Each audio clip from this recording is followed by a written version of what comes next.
Most of all, do you feel that? Most of all, do you feel that sensation of peace wash over you when you hear the words, "Let there be peace on earth"? What struck me during that was the let. Just let it. Let there be peace. Allow there to be peace. Cease obstructing peace. Cease sending out waves that are not peaceful. Cease judging. Accept all things.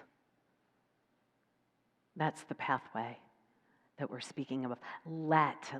Allow there to be peace. That if we imagine creation in its very moment, in its primordial moment, there's peace. And yet there's a whole lot going on. There's a whole lot, as I said in the prayer, what came through in the prayer is that all things are coming together for good, that all of creation is conspiring and breathing together for good, for peace. Let us allow it. This is the Advent season. This is the adventure that we are in right now. And this particular adventure at this time of year is to prepare and to invite the remembrance of that which we already are, our divine identity, our oneness with God. And the Christ presence, the Christ of our being, simply meaning that it is that incarnating principle of God within us that we're inviting, that we're making welcome, that we, in our making welcome, creating a space and a spaciousness for it to arrive, for the birth to emerge. And it's not way off somewhere in a manger far away, but it's in the manger of our own being, the sanctuary of our own being. It can be nowhere else.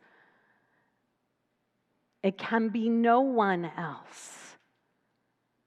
It must be us. It must be you. We are the ones we're waiting for. And so I say glory, hallelujah, to have that shift in consciousness, to no longer be looking for it out there, but to be cultivating it within, remembering our principle that as above, so below, as within, so without. So as we think, as we focus, as we imagine, as we perceive, we create the world that we're living in. All power under heaven and earth abide in what was just spoken. And therein lies peace. And so during this Advent season, we light the Christ candle first here. We light that first. We begin with that. We begin with the end in mind. We begin with the goal. It just makes sense. We must know where we're going and where we came from, and it's all one. Christ in me, the indwelling presence of God in me, my hope and glory. And so we begin with the illumination of our divine identity, and we light that candle first. It's revolutionary. We do it. I invite you to close your eyes and to imagine that happening right now, that you take a breath and in some way you allow some light and illumination, that spark of the divine, and that you focus on that for a moment. Focus on God. Focus on love. And with that focus, we allow the indwelling truth to awaken, to arise, to be birthed, that God and I are one. Hallelujah. Hallelujah. So we do that first. And then how do we go out in the world and practice it and to continue our preparation for this experience? We light a second candle, the candle of faith. That it is this faith, that it is faith upon which, that faith was just going to take me away. I'm in the movement of the mind of God, that is carrying me in this moment. And that faith is beyond the hope of the assurance of things hoped for. But it's something more, that we move through our humility. Like, remember last week, what did we do with humility? We found ourselves on our knees in darkness and despair. And what did we do in that moment? We said, there's got to be a better way. Say that. There's got to be a better way.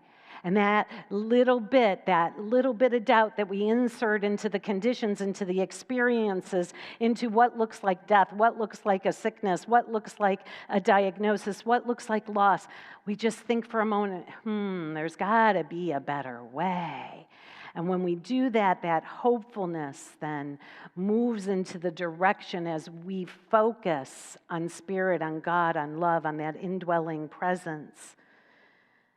And we walk in faith. Faith of the assurance of things hoped for, that Christ is my identity, that I can walk forth in it as it now. This is what we're talking about here. And I just want to pull the thread of faith through before we talk about peace, because faith is the foundation upon which peace is experienced. Not just experienced, is the experience of what we are. And so this faith, the definition that Charles Fillmore gives in the Revealing Word is faith is the perceiving power of the mind. The perceiving power of the mind linked with the power to shape substance. That is so powerful. We've heard our thoughts are things. What we focus on increases. That perceiving power of no idle thoughts, every thought, everything that we focus on, when we persist at it, becomes the experience of our personal reality. So the power of the perceiving mind to imagine something different than the circumstances of life. I don't know about you, but Claudia can't do that. But Claudia as Christ can. Claudia as Christ can. And you as Christ can. So we elevate and join that perceiving power. We illuminate, we open the mind's eye, the spiritual eye, when we join into that divine identity. And then we have this power of perceiving that we actually have authority over our thoughts. I'll never forget when I was in this teaching early on, and I had a prayer practitioner who I would go see. She's so powerful, Kathleen McNamara. And I remember sitting with her, and I told her my story. And she just looked at me. She wasn't really moved by my story. And as you can tell, I can be pretty, sometimes convincing, right? I thought I was being very convincing, and it didn't move her at all. And then she told me something that I completely rejected. She told me I had dominion over my thoughts. I'm like, get out of town. Are you kidding me? Who, me? It's that consciousness I was raised in. The devil made me do it, or the condition made me do it, or my spouse made me do it. They drove me to it. No. We are not a victim of what goes on.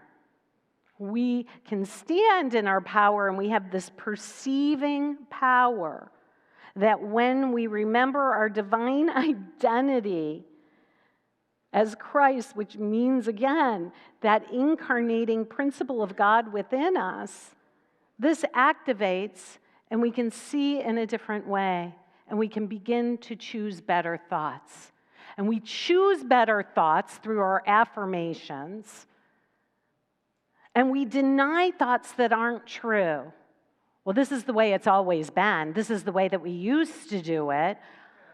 We hear that one a lot. This is how it was done, so it must be how it needs to keep happening.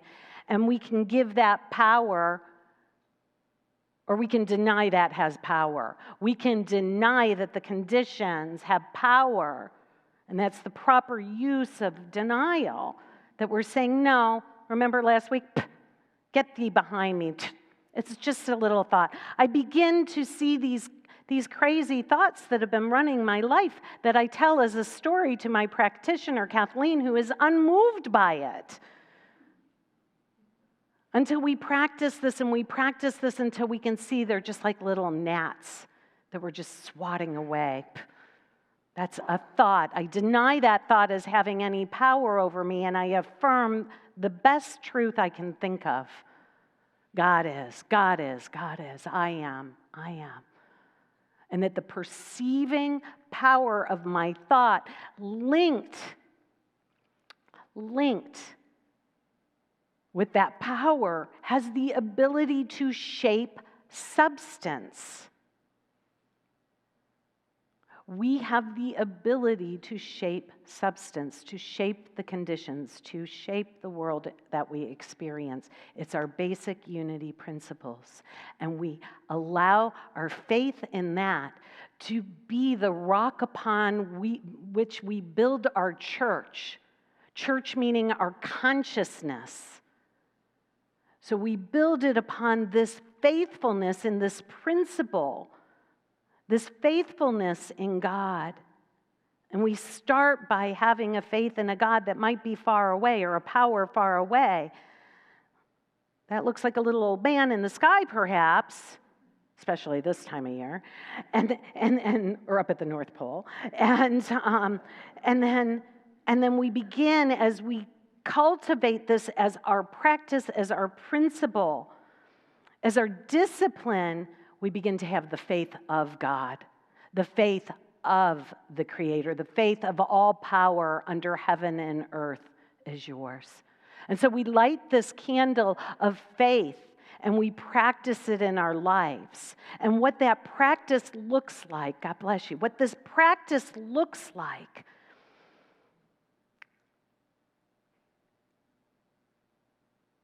is we walk through life affirming and denying. I accept this, I deny that. I accept this, I deny that. This is my yes, this is my no. This is my yay, this is my nay. And we've just come out of Thanksgiving, and so just come out of the harvest, and one of my favorite illustrations of that is separating the wheat from the chaff. And that's what we're doing continuously with our thoughts, with our mind, with our consciousness, so that we can develop what Kathleen told me, that I do actually have dominion over my thoughts. Get out of town. Really? Really? So we separate the wheat from the chaff. I was thinking about that because I think it's such a wonderful illustration. Before they had machines that did this, it had to be done manually, right? And so they would take the wheat, and it would be like in the thrashing room. And it was an act of violence to actually separate the wheat from the chaff, the husk from the kernel that was hid within, that was of value, that could be made into substance, that could be eaten, that could nourish the body. But the husk had to be removed. And in these thrashing rooms, they actually had, I looked it up, they actually had this thing called a flail. You guys probably might know this. I don't know. I'm not implying anything that you might know it.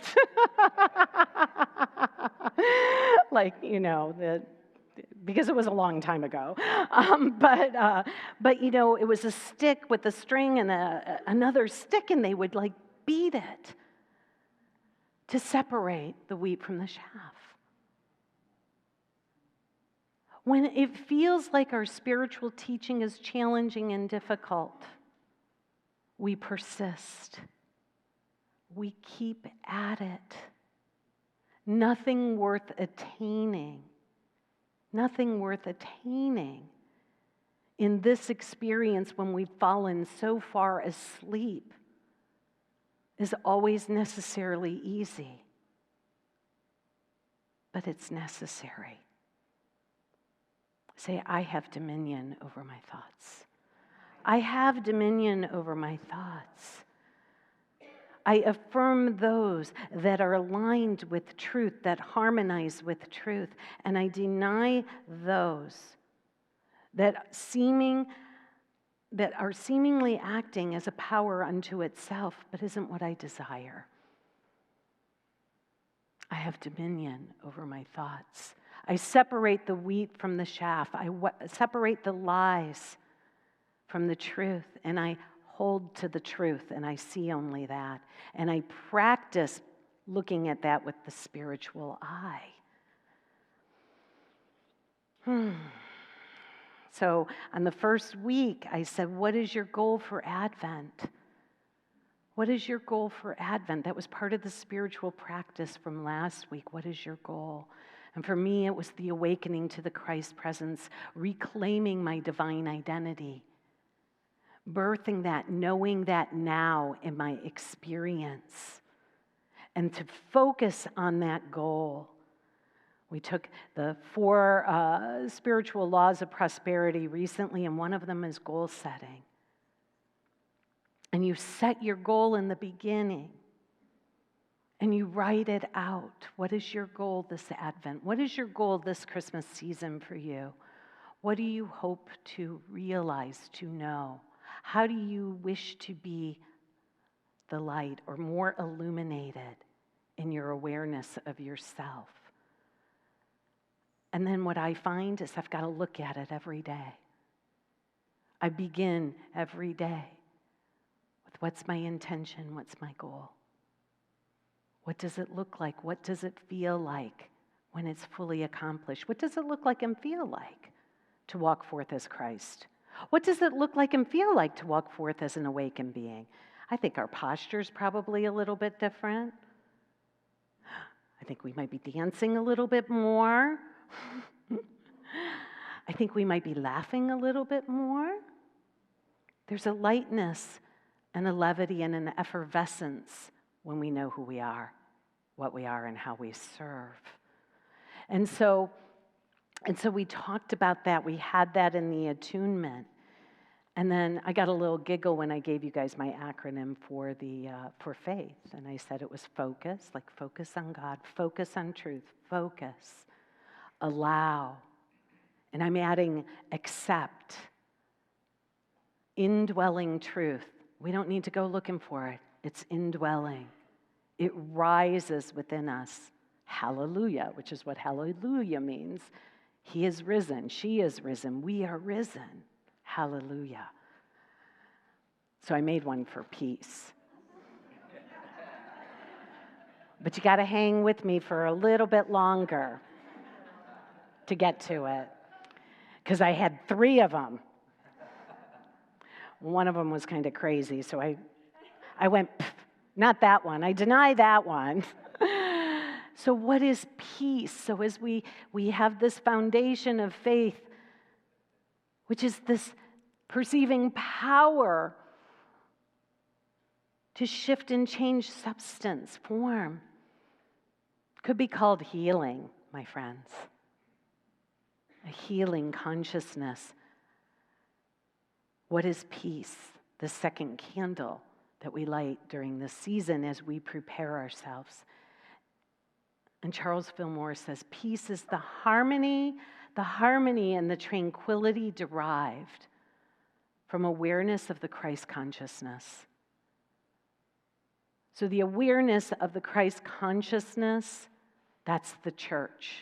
That's the consciousness upon which faith is built. And when we do this, when we focus here, we experience harmony and tranquility.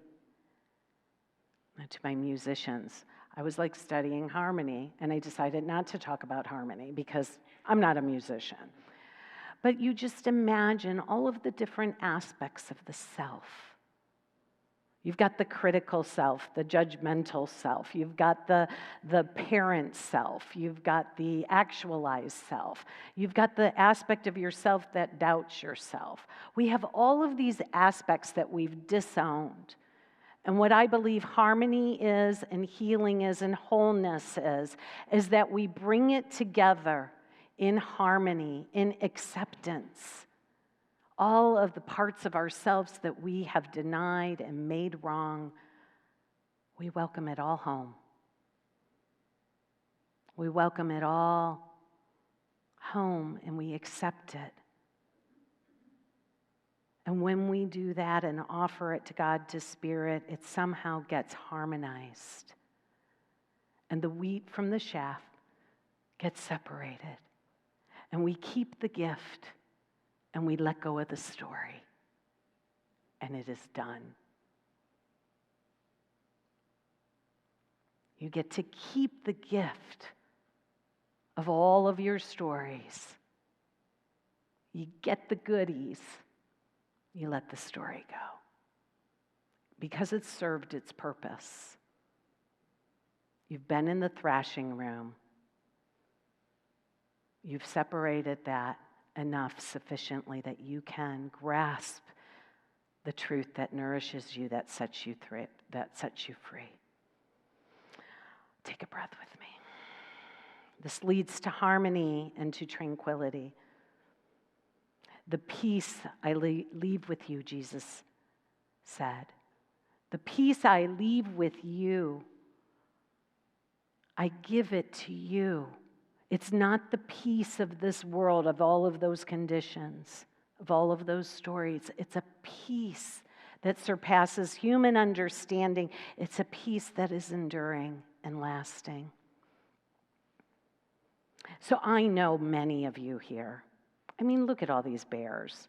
Look at all these teddy bears. We are a compassionate people. We want to be good, do good in the world, and that nobody's sitting in the chairs where the bears are, but you're allowed to, and that you can take those bears, and the whole idea is to infuse them with your love because they're going to be given to children, and there's going to be such a joyfulness and an energetic connected with it. So you can take a bear if you see one in a seat and grab it and hold it.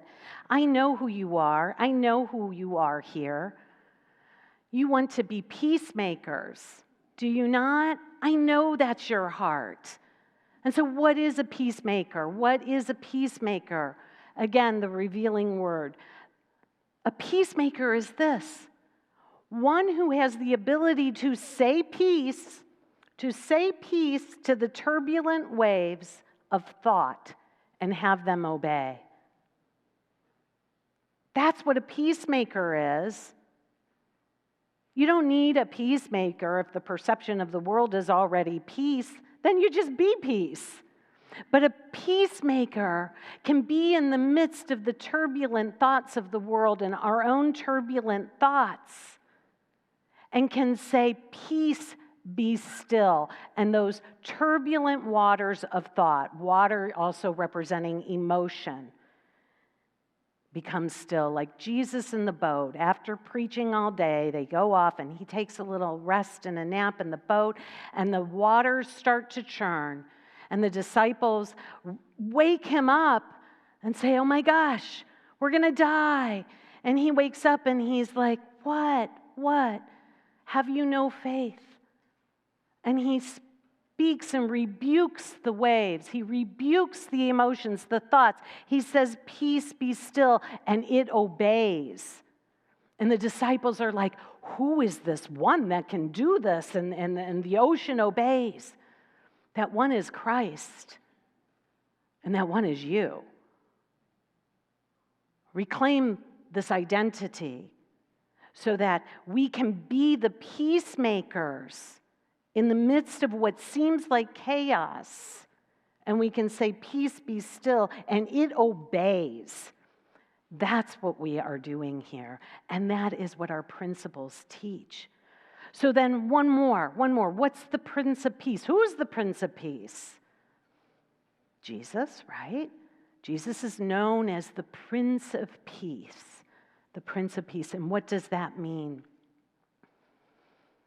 It means the one who is the peacemaker. It's the one who has mastered this ability, has practiced it so much that that thrashing, the yay and the nay, gets separated in an instant, masterfully. Last week we did this.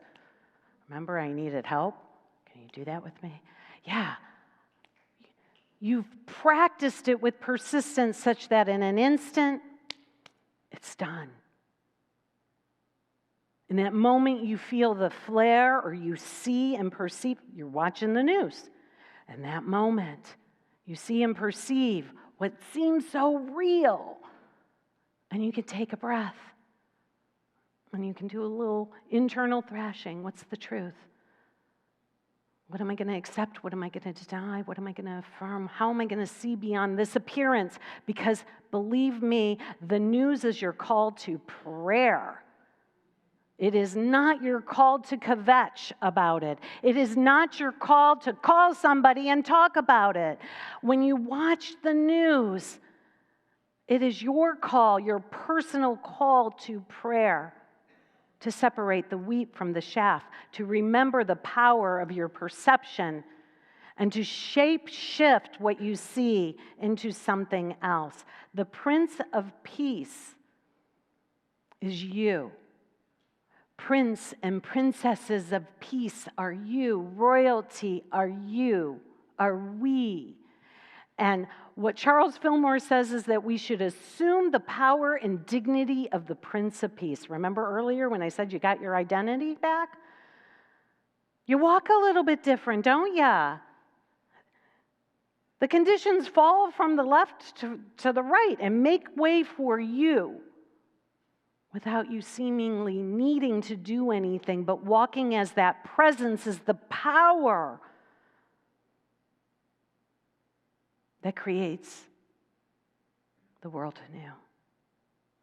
So we are to assume this. He literally says, we're not to crawl and cringe before an imaginary king. We're not to crawl and cringe and grovel before an imaginary king. But that you are created to represent God's mightiness and loving kindness. Raise your hand there. You are created to represent God's loving kindness. And what was the other thing? The loving kindness, and mightiness. Yeah, that's me. That's me. Yes. Say, that's me to your neighbor. That's me. And then say, that's you. That's me, that's you, that's who we are, that's what we are, that's how we serve. And that we are to affirm with great conviction those mighty words of Jesus. All authority hath been given unto me in heaven and earth. We're to walk forth and affirm that. How I say that is all power under heaven and earth moves through us in this alignment, in this faithfulness, and this peacefulness as peacemakers. So what I can tell you, the quick 101 Claudia Guide to Peace, because I'm living it every day, just like you. You cannot have peace without the practice of acceptance. Acceptance is the answer to every problem we have. Acceptance. Oh, but it sounds like I'm capitulating. It sounds like I'm giving up. Yeah, you're giving up the husk. You're giving up the shaft. You're giving up the fight. Let there be peace. Let there be peace. It's an allowance. We cannot abide in peace if we are not accepting all things, and that includes all people. Just as they are and just as they aren't, everyone has a right to be here and to show up exactly as they are. We're all on the journey. So that's my first little thing.